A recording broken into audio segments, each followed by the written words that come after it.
হার্টের বাল্ব অনেক সময় আমরা শুনি যে কারো নষ্ট হয়ে গেছে, সেটি যদি আমাদেরকে বলতেন যে এটি আসলে কেন নষ্ট হয় বা সেটার ট্রিটমেন্ট আসলে কি। আচ্ছা, হার্টের ভালভের ডিজিজটা হচ্ছে একটা হচ্ছে জন্মগত, আর একটা হলো জন্মের পরে কোনো ইনফেকশন জনিত কারণে।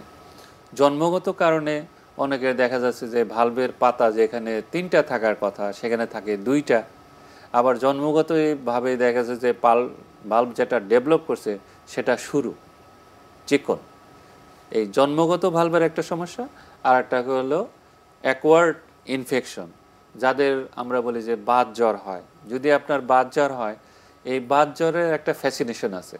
সে প্রথমে গলার আশেপাশে একটা ফ্যারেঞ্জাইটিস, গলা ব্যথা হবে, আর তার ফ্যাসিনেশন হলো এই হার্টের ভালভের মধ্যে দিয়ে সেটেল করা আর এই জয়েন্টের মধ্যে দিয়ে সেটেল করা। যদি যাদের বাত জ্বর হয় তাদের যদি অ্যাডিকুয়েট ট্রিটমেন্ট দেওয়া যায়, তাহলে কিন্তু এরা আর ওই হার্টের ভালভের মধ্যে যে ক্ষত সৃষ্টি করতে পারে না। আচ্ছা, হার্টের ভালভের মধ্যে যখন যে তারা ক্ষত সৃষ্টি করে, তখন 2 ধরনের প্রবলেম দেখা যায়। একটা হলো হার্টের ভালভকে শুরু করে ফেলে, তাকে বলি আমরা স্টেনোসিস। আবার দেখা যায় যে হার্টের ভালভটা যখন বড় হয়ে যায়, ধরে রাখতে পারে না, তাকে বলি আমরা রিগার্জিটেশন।